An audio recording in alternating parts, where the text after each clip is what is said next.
Hey guys, I'm Nikki Sizemore. Welcome to my kitchen and welcome back to my channel. I'm really excited because today's recipe involves chocolate. I'm going to show you how to make my individual chocolate crackle cakes. So envision a rich chocolate cake with a feather light crackly top.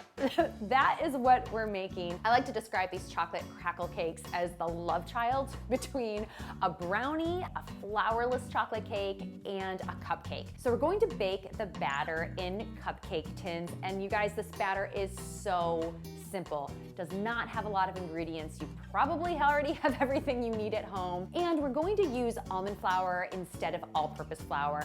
That not only makes these cakes gluten-free, but it also gives them a really moist, rich crumb in the center. Now you can serve these individual chocolate crackle cakes on their own, but I like to dress them up with some fresh whipped cream and berries. It is a really easy but ultra elegant dessert, perfect for Valentine's Day. But to be honest, I make these year-round for just about every occasion. I can't wait to show you how these crackle cakes come together. I can't wait to eat one, so let's head to the kitchen. And if you haven't yet done so, don't forget to subscribe below so that you don't miss out on any of my wholesome, family-friendly, naturally gluten-free recipes.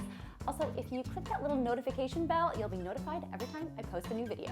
We're going to start by whisking together the dry ingredients. So I have my almond flour, cacao powder, or you could use a good quality cocoa powder, baking powder, and some fine sea salt. Just whisk these together until they are evenly combined. I like to get in there with my fingers to break up any clumps of almond flour. We don't want to have any clumpy cakes. All right, now we need to melt some chocolate. I've got bittersweet chocolate chips, or you could use chopped chocolate. I am just melting it in the microwave in 30-second intervals, but you could use the stovetop instead. In a stand mixer, or you could use hand beaters, combined softened butter and sugar. I'm using a natural cane sugar, but you could use a regular white granulated sugar. Beat that on high for about a minute until the butter is fluffy, and then we're going to add 2 eggs, adding them one at a time until they're evenly combined.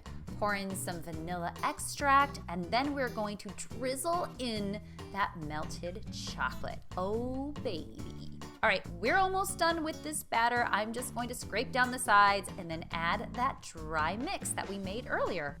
Beat this on low just until the batter comes together, and my friends, we are done. It is time just to scrape the sides, and then we are going to scoop the batter into prepared muffin cups. This makes 8 individual cakes. Bake the cakes in a 350-degree oven, rotating the pans halfway through for about 18 to 20 minutes, or until the tops are dry and slightly crackled.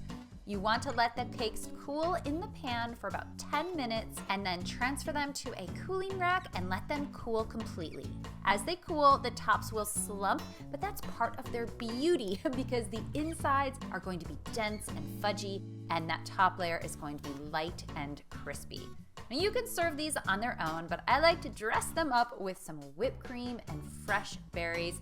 Oh my gosh, you guys, this is one of my favorite desserts. It's easy enough to whip up on a weeknight, but it's elegant enough to serve at a dinner party or for a special occasion.